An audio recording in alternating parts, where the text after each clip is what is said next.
এইবার কুরবানির এক গরু বেচেছি চামড়া 300 টাকা কষে। আমি কইছি ভাই চামড়া না খুললে আমি দিবার পারবো না, যদি কাটে কুটে যায় তাহলে দাম কমবিত। চামড়া আমি খুলতে আমি আবার ওই মানুষ লিই না, লিদের বেটারা এগুলো করে। মাগরিব হয়ে গেছে, ওই একবার 300 টাকা ওই যে হেরে গেছে, আর আসেনি না। পরে ওই চামড়া ব্যাগত তুলে আমার এক ব্যাগ দিছি যে এটা নিয়ে তো অমুক মাদ্রাসা ফ্রি দিয়ে দেবো জান। আমি ওই 300 টাকা আমি গরিব মানুষ আমার পরের থেকে দিয়ে দেবো আর মাদ্রাসা নিয়ে। ওই চামড়া নিয়ে দেয় মাদ্রাসার হুজুর করির হাতত বেচিতে 700 টাকা দিয়ে। তারপরে আমি খবর পা ওই লোকের নাম্বার নেনো লিয়ে কোনো ভাই আপনি 700 টাকা দিয়ে কিনে নিলেন, ওই চামড়া আবার কোনটি বেচেছেন? কইছে বগুড়া দত্ত বাড়ি বেয়েছি চামড়ার আরো তো কালীবাড়ি না কিবেন করলো বাজুতলা, ওটি করলো যে ওটি কত বেচেছেন? করছে 1250 টাকা। তাহলে আপনি কোনটি বেচেছেন? করছে ভাই আমি ঢাকার পার্টির কাছে বেচেছি। তে কর পারবেন? করছেন আমি নেয়াজ গুনতি দিচ্ছি 2200 করে। তারপরে কোথায় ঢাকার দেয় কোনটি কাছে আমি আর কবার পারি না। তখন খবর নেনো যে ট্যানারির বাংলাদেশের যত চামড়া আছে পাকা করার জন্য সব ভারতত যায়। ভারত ছাড়াই চামড়া পাকা করার মেশিন আমাদের বাংলাদেশত নাই। এটি আছে খালি বালু ইটা আর হচ্ছে আপনার এই সুর কত কোনে বাংলাদেশ আছে বালু ইটা সুর। মজিবর কাছে পাগল কয় আমি সারা দেশ পৃথিবীর থেকে ভিক্ষে করে আনি আর এই সুরের দল চাইতে কথা কয় না পারে। তাহলে এই দেশ একটা চামড়া পাকা করার মেশিন কেনার বুদ্ধি নাই। এইবার ডক্টর ইউনূস চীনত গেছে, আইসা কছে ফারাক্কার বাঁধ ভারতের যে বাঁধ আছে ওরই মুখের আগে বাঁধ তো আর হবি অর্ধেক গুণ উঁচু করে। মুদি তোর ভিক্ষা না করে তোকে আমরা ছাড়বো না। পেঁয়াজ নেওয়ার মানুষ নাই, আলু নেওয়ার মানুষ নাই, কাঁচা করতে হোটেল প্যাসেঞ্জার নাই, চিকিৎসার রুগী নাই। পৃথিবীর মধ্যে এত বড় সাংঘাতিক ফকির রাষ্ট্র পৃথিবীর নাই, ওরা খালি চাপা দিয়ে চলিচ্ছে। ভাইরা আমার ট্যানারি খারাপ, বাংলাদেশে কয়েক কোটি পশু জব হয় ধরে বল ঠিক কিনা। কিন্তু দুর্নীতিবাজরা চামড়ার দাম কমে দিয়া ওই জুতার মালিকগুলা এত ধনী বানাচ্ছে, অথচ মানুষ কোনোদিন জুতা কিনতে পারে না। আর কত শেখালু দিয়া রবারের জুতা বানা উমরপুর বগুড়া নন্দীগ্রামের হাটত দেশে যা 100 টাকা দেয়া 60 টাকা দেয়া তোরা জুতা কিন। জুতার নিচে যদি লোহা পড়ে ওই লোহা ফুরিয়া ওই মালিকের পাও সাদ হয়ে যায়। সেই জুতার সাথে আবার কুত্তরারি কথা বল না, সেই জুতার সাথে কুত্তরারি কুত্তা মসজিদ মারু নামাজ পড়ছে, জুতো কামড় দিলে চলে গেছে। তাহলে অবস্থা কি হলো? একটা গরিবের টাকা পালাও না, একটা চামড়া যদি 4000 টাকা বিক্রি হতো, কাল্লার চামড়া দিয়ে 6 জোড়া স্যান্ডেল বানায়। গোটা গরু পরে আছে 6 জোড়া স্যান্ডেলের দাম যদি 499 টাকা হয়, 500 ধরেন 6 জোড়া 5 6 30 3 কত 3000 টাকা। গোটা গরু পরে আছে রে, 10,500 টাকা দিয়ে একটা করে চামড়া কিনে নিয়ে আসে ভারতের থেকে, ওই পাকা করা চামড়া। দেখেন না যারা আমাদের দেশে মুজুসি আছে যারা স্যান্ডেল মেকার নেয়, সামান্য না ফিতে যদি বদলে দেয় কয় ভাই 60 টাকা ছাড়া হবে না। এগুলো চামড়া ফিতে মেনে দিতে 60 টাকা যদি লাগে, তাহলে গোটা গরু কত লাখ হচ্ছে। এরা গরিব বুঝিচ্ছে না, আমরা বুঝিচ্ছি যে কি হচ্ছে। ওই জন্য ট্যানারি করে করছি, তোরা এসে আমাকে জমি আবাদ কর, আমরা 2 বছর চামড়ার ব্যবসা করব। এটা হলো ইসলাম। মানুষের পুনর্বাসনের জন্য 4টা খাতের মধ্যে একটা হলো যাকাত, শতকরা 2.5 টাকা। কারো যদি 20 লাখ টাকা থাকে, 20 দুগুণে 40, 20 হাতে 10, 50,000 টাকা তার যাকাত দেওয়া লাগবে। কয়েক হাজার করে কোটি টাকা বাংলাদেশে এমন মানুষ আছে বগুড়া জেলার, হাজার কোটি টাকা ব্যাংকত পৌঁছে যাচ্ছে। গরিবরা যাকাত তেলে করছে, কে গরিব? এগুলো ইসলাম কছে কথা কন দেখা। তাহলে আমাকে জাকাতেরও কথা কবার দেব না। নামাজ কায়েমের কথাও খবর দেবো না, রাজনীতির কথা খবর দেবো না। আমরা কি এটি হোঁকা সেদে খামো? তামাকুল নিয়ে হোঁকা সেদে খাই, কি কথা বল না? মনের দুঃখ ভাই। হ্যাঁ, আরে ইসলাম যদি কায়েম হয় দুনিয়ার একজন মানুষও অসম্মানিত হবে না, নারীরা অধিকার পাবে। জানা বন্ধ করার বিধান আল্লাহ দিয়েছেন। জানা করলে বিবাহিত পুরুষ, বিবাহিত নারী যদি জানা করে কোমর পর্যন্ত মাটির মধ্যে পুরুষের গায়ে দাও। এদের ডক্টর ইউনুস কছে কোরআনের আইনে ধর্ষকের বিচার কারা কারা চান তারা লাইক দেন। কোমর পর্যন্ত পুঁতে একটা বিবাহিত পুরুষের যদি খালি মাথা সেঁকে দেওয়া যায়, কোন পুরুষ আর যুবকের মোবাইলত মিস কল খুঁজে পাওয়া যাবে না। আর আমাকে করছে হুজুর আনা জানার হচ্ছে বক্তৃতা দেন তো। কি বক্তৃতা? জানা করবেন না। ওই জুম্মাতে জানা কারো বসে থাকি সবা তো আছে, ওরা করছে বাপুরি বুঝলো কেমনি রে, জানা করবেন না। তারা মনে মনে করছে ওই হুজুর করছে জানা করবেন না। তখন ওই ওই ওই জানা কর জুম্মাত বসতে করছে সুযোগ পালে হুজুরের বাড়িও ছাড়ব না।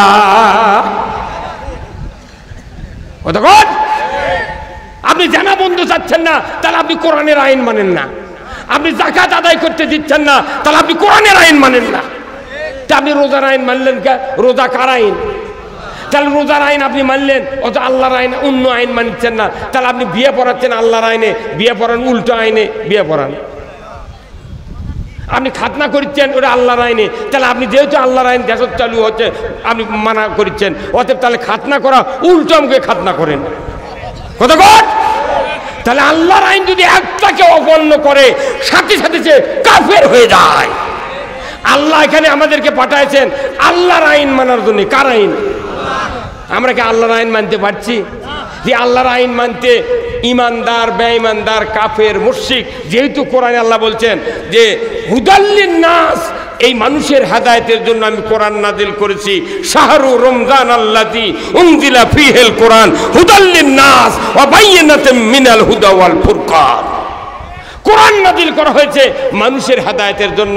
800 বছর হচ্ছে এই কোরআন নাজিল হয়, 1500 বছর হচ্ছে। পৃথিবীতে 840 কোটি মানুষ, তার ভেতর মাত্র 140 কোটি মানুষ খালি হেদায়েতের পক্ষে, কালিমার পক্ষে, আল্লাহর পক্ষে। তারই আবার 75% লোক নামাজ পড়ে না। তাহলে এগুলো হেদায়েত দিয়ে জান্নাত। এই যে আপনারা কারা কারা তারাবি পড়ছেন হাত তোলেন তো। কারা কারা তারাবি পড়ছেন? নামান হাত। আচ্ছা, খতম তারাবি কারা কারা পড়ছেন হাত তোলেন তো। খতম তারাবি অল্প সংখ্যক। আচ্ছা, যে কজন তুলিছেন এই কোরআনত কোন ওই যে খতম তারাবি যে হাফেজ পড়ছে উনি বলছেন আয়াত ওয়াসারিকু ওয়াসারিকাতু ফাকতাউ আইদিয়াহুমা, কি পড়েনে? ওই চুরির হাত কাটলে এটা আল্লাহর আইন, সেটা দিয়ে তারাবি হচ্ছে। জানা করলে পাথর মেরে শেষ করো, এই বিবাহিত পুরুষ আর বিবাহিত নারী, এটাও আয়াত দিয়ে পড়ছে। ঘুষ হারাম, সুদ হারাম, পর্দা ফরজ, জানা হারাম, সব আয়াত দিয়ে তারাবি হচ্ছে। কিন্তু তারাবির সময় শোনে ঠিক ইমামরা, একটা ইমাম ওই তারাবির 29 দিনে একটাকে 10টা আয়াতের মানে পুরা মাসে জাতিকে শুনাতে পারে না। এনা যদি কথা কবার লাগে ইমাম মোতাল্লি করছে, ইমাম সাহেব সময় হয়ে গেছে, মনে তুমি কোরআনের মুফতি হয়ে গেছে। তাহলে আপনি যে জাতি আজ 60 বছর হলে 60 মাসে রোজা করছেন, মসজিদের মোতাল্লির দায়িত্ব ওই মুসল্লিদেরকে জান্নাতি বানানোর। মোতাল্লিকে বলতে ইমাম সাহেব আমরা আযান দেব 15 মিনিট আগে, আপনি মসজিদে আসেই 15 মিনিটে 2টা আয়াতের মানে আমাদেরকে শোনাবেন। এই মোতাল্লি যদি এই দায়িত্ব পালন করতেন, ওই মোতাল্লি ইমামের আগে বেহেশত যাবি। কিন্তু কেউ তো কোরআনের কথা খবর দেয় না। প্রত্যেকটা মসজিদে কোরআন শোনার জন্য ব্যারিকেড। মসজিদত লেখা থাকে এই মসজিদে দুনিয়াবি কথা বলা নিষেধ। ওটি ওই যে ইমাম নামাজ পড়ে ওরও ইবাদত হবে না, ওই জুম্মাত গেলেও কিচ্ছু হবে না। কথা বল না, নবী মসজিদের থেকে কোরআনের আইন চালু করলো, আর আমাদের বাংলাদেশে লেগেছে মসজিদে দুনিয়াবি কথা বলা নিষেধ। তে আল্লাহ নবীর দুনিয়া ছাড়া কি কথা কষটে? হ্যাঁ, আমাকে এত বিপদ ভাই, এই দেশে তো আল্লাহ তুই আমাকে কেসব জন্ম দিছু। বাপরে বাপরে কয় দাম মারিয়ে ফেলে দিচ্ছি। ইফতার মাহফিল গেছি করতে, হুজুর সব কথা কবেন না, তুই এখনই মোট খা। অকজ তুই এখন ইফতার কর, তুই কি করা লাগবে? তুই রোজার পক্ষে কিন্তু কোরআনের বিরুদ্ধে। আচ্ছা কোন তো কারু যদি দাঁড়িয়ে ওঠে, ওর আবার মুছ তোলার জন্য আল্লাহর কাছে মোনাজাত করা লাগে, আল্লাহ তুই দাঁড়িয়ে দয়া করে দিছু, আমার মুছটা তুলে দে আল্লাহ। তখন আল্লাহ জিবরাইল ডাক দে, কবি এ আল্লাহ, আল্লাহ কবি এ জিবরাইল শোন, ওরকে বাড়ির কি ড্রেসিং টেবিল আয়না নেই? ওর কাছে না খাড়া হয় দেখবার কত ওর দাঁড়িয়ে উঠিছে, মুছ উঠিছে নাকি দেখতো। কে দাঁড়িয়ে উঠলে মুছ ওঠে না ভাই। তা আল্লাহ কথা যে তুই আমার আইন মান, তাহলে তোর গুনাহ মাফ করবো, তোকে জান্নাত দেবো। আইন না মানে ওই সোয়াবের ধান্দা করছে। কত ওটার মধ্যে উমরাত গেলে প্রচুর সোয়াব। ওই হজর আসর চুমা দিছে আর বাড়িতে এসে বিটিক ফাঁকি দিয়েছে, ভেউ দেয়নি। কতক্ষণে গে ওটি যা কছে 6 বার চুমা দিছি রে, এই মরদ গেছিল উমরাত, 6 বার চুমা দিছি। আল্লাহ তখন জিবরাইল করছে, ওক মানা করে ওই কথা আর কবার মানা কর, তুই যে কাম করছু চুমা দিয়ে কি করবো, দিলা খালেও তোর লাভ হবে না। কতক্ষণ না গা, তাহলে ওটি আল্লাহ তো খবর বললো নি সোয়াব দিয়ে তুই জান্নাতে যাবো। সোয়াবের কাম বাজেনি বেহেশতে যাওয়া, আইন মানার কাম বাজিছে জান্নাতে যাওয়া। আল্লাহর আইন কারা কারা মানতে চান দুহাত তুলে আল্লাহকে দেখান। লিল্লাহে তাকবীর, নারায়ে তাকবীর। আল কোরআনের আলো, আল হাদিসের আলো, আমার নেতা তোমার নেতা। লিল্লাহে তাকবীর। আল্লাহর আইন মানার জন্য আমাকে বানাচ্ছে, আর আইন মানানোর জন্য আমাকে বানাচ্ছে। ওয়াইদ ক্বালা রব্বুকা লিল মালাইকাতি ইন্নী জাইলুন ফিল আরদি খলিফা। আমরা খলিফা মানে কি? খলিফা তাকেই বলে যিনি আল্লাহর প্রতিনিধিত্ব করতে পারেন। খলিফা আমাদের রসুলের পরে কয়জন ছিলেন? ওনারা কি মসজিদ আল্লাহ আল্লাহ জিকির করছেন? খালি কি করতে দেশ চালাচ্ছে। তা আমরাও এক একজন খলিফা। আমি বাড়ির খলিফা, মেম্বার ওয়ার্ডের খলিফা, চেয়ারম্যান ইউনিয়নের খলিফা, এমপি 2 সিটের খলিফা।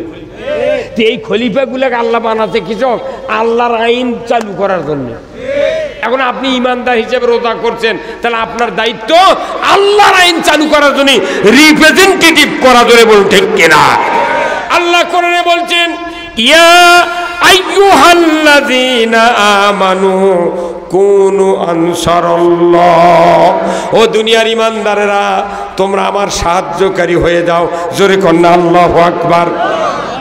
সাহায্যকারী কার হওয়া দরকার? আল্লাহর কি বাড়ি দরকার, ঘর দরকার, হুন্ডা দরকার, কোনো কিছু আছে দরকার? কিচ্ছু নাই। আল্লাহ করছে যে আমার যে জীবন ব্যবস্থা পাঠাচ্ছি, এই জীবন ব্যবস্থা বিজয় করার জন্য তুমি কাজ করবে, এটাই হলো আমার সাহায্য করা। এই কাজ যদি করতে পারো, ইয়াগফিরু লাকুম যুনুবাকুম, তোমাদের জীবনের সব গুনাহ আমি মাফ করে দেব। এখন আমরা বক্তৃতা দিচ্ছি বাংলাদেশে 60 বছর হলে, 54 বছর হলে, আল্লাহর আইন তো দেখতে পাচ্ছি, আল্লাহর আইন দেখতে পাচ্ছি পাইনি। তাহলে এই আল্লাহর আইনটা চালু।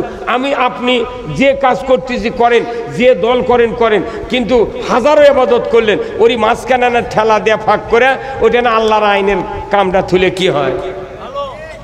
চোরের হাত কাটবি, জানার সঙ্গে তার হবি, ঘুষ চলবে না, সুদ চলবে না, দুনিয়া জান্নাত হবি। এই কামটা করলে অসুবিধা কি? কতবার আমরা ভোট দেন, কিন্তু দেশের তো শান্তি নেই। আচ্ছা, বরঞ্চ যারাই বক্তৃতা করে এর কেড়ে কি গেলে পেলা দেয়। আমি আজকে 40 বছর আগে একটা বিয়ে পড়াশো না আমি, বুঝছেন তো? ওই যার বিয়ে পড়াচ্ছি 40 বছর আগে, এরই একটা বেটা চোল হচ্ছে। সেই বেটা চোল 13 সালে আমার নামে মামলা দিছে। ওর বাপের বিয়ে পড়াচ্ছি 40 বছর আগে, 13 সালে ওই মানুষের বেটা হচ্ছে, তাই আবার আমার নামে মামলা দিছে। সেই দিন থেকে আমি লাখত মাটি দিছি, জীবনে বিয়ে পড়াবো না। দেখি তুই বউ পাস কুন্ডিতে, তোর সোল হয় কুন্ডিতে।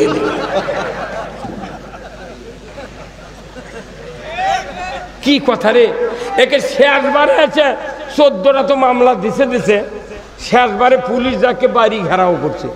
করার পর আমি আমার তো ব্যাগ ডোর নাই, কি জন্য বাড়ামো কুমিল্লা বউ কোনো কি করা যায়? মানে করছে যে দৌড়ানোর দরকার নেই, যদি গুলি টুলি করে পাও কাটিয়ে আবার বাদ দালি, অত 2 মাস থেকে আবার চলে আসবেন। আমি বারবার যাই তো ঘুরে আসছি 20 টাকা বগুড়া জেলখানা থুয়ে যাচ্ছে ওক বাড়ি দিয়ে আমার থাকতো। এখন আমি বুদ্ধি শুদ্ধি না পাই গরুর গোলের গড়ার মধ্যে ঢুকেছি, বউকেও কইনি বেটাকেও কইনি। গড়ার মধ্যে আমার পাকা গড়া 7-8টা গরু আছে, গরুর একে মুখের কাছে শুয়ে পড়ছি। গরু খেলে অন্ধকারের মধ্যে আমার খেলে সঙ্গে আর ফোঁস করে, তখন আবার আমি 200 লিঙ্গে করে ধরে হাত লাড়িচ্ছি। তখন গরু কোনো অন্ধকারের মধ্যে দেখা পায়, গরু চিন্তা করছে খেলে তোর মালিক ব্যাপার, এরকম কাণ্ড তো কোন দিন হয়নি। তখন আমি আল্লাহ শুকরিয়া করে, আল্লাহ তোর এত কুদরত, আল্লাহ তোর এত কুদরত, তুই যে গরুর জবান দিল হুনি, আজই গরু খয়া দিল হুনি। ওই পুলিশ করলেন এই যে এটি আছে, কারণ ওই 16 বছর গরু আওয়ামী লীগ করছে। কত টাকা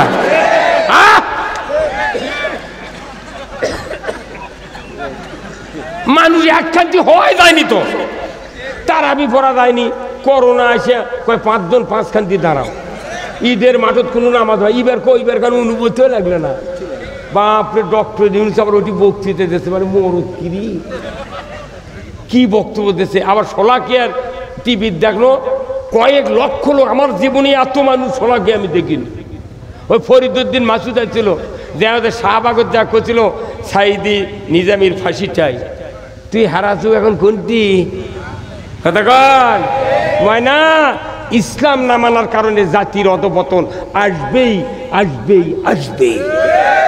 ইসলাম মানানোর জন্য নবীকে আল্লাহ ট্রান্সফার করে হিজরত করে মদিনায় নিয়ে গিয়েছেন, যদি বোন ঠিক কিনা। মদিনায় ইসলামী রাষ্ট্র গঠন করার পর একটা মানুষের উপর মামলা হয়নি, নির্যাতন হয়নি, মার হয় নাই। বদর থেকে কাফেরেরা বুঝেছে মুসলমানের গায়ে ঠোকা দেওয়া যাবে না। 313 জন সাহাবী, 1000 কাফের, ওটি আবু জেল কুফা কায়।